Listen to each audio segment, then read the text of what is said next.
আসসালামু বন্ধুরা, আজ আমি আপনাদের করে দেখাবো কেক পিঠে। সবাইকে রমজান মোবারক। সবাই কেমন আছেন? আশা করছি ভালো আছেন। তো এই পিঠেটা বানানোর জন্য একটা বাটি নিয়েছি, আর নিলাম হাফ কাপ আর অল্প একটু চিনি, 1 কাপ দিয়ে দিচ্ছি দুধ, সামান্য একটু লবণ, 1 প্যাকেট সুজি দিয়ে খুব ভালো করে যতক্ষণ না চিনিটা গলেছে ততক্ষণ ফেটিয়ে নিচ্ছি। তারপরে দিয়ে দিলাম 1 চামচা বেকিং পাউডার আর এলাচের গুঁড়ো ফ্লেভারের জন্য, আর দিয়ে দিলাম হাফ কাপ ময়দা দিয়ে খুব ভালো করে ফেটিয়ে ব্যাটারটা করে নিলাম। আর এদিকে জলটা গরম হতে দিয়ে দিলাম।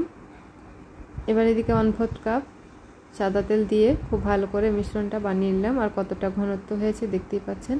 এই পাত্রটাতে আজকে আমি কেকটা বেক করব, তার জন্য সাদা তেল মাখিয়ে নিচ্ছি। একটা কাটা কাগজ নিয়েছি, ফ্রেশ কাগজগুলো দিয়ে বসিয়ে দিলাম। তারপরে আবার একটু তেল ব্রাশ করে নিয়ে তারপরে ব্যাটারটা দিয়ে দিচ্ছি।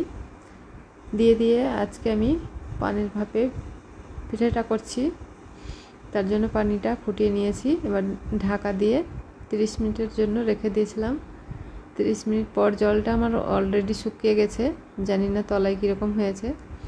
তো একটা কাঠি ভরে চেক করে নিলাম, পিঠাটা হয়ে গেছে। নামিয়ে ঠান্ডা করে তারপরে মূল ডট করে নেব। এভাবে হাত দিয়ে ছাড়িয়ে নিলে কিন্তু খুব সহজে ছাড়িয়ে যাবে।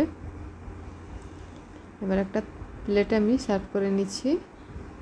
এবার অল্প হালকা হাতে কাগজটাকে তুলে নিচ্ছি। আর এই যে হয়ে গেছে দুর্দান্ত স্বাদের কেক পিঠে। কেমন লাগলো ভিডিওটি? আশা করছি ভালো লেগেছে। ভালো লাগলে অবশ্যই লাইক, কমেন্ট, শেয়ার করে দেবেন।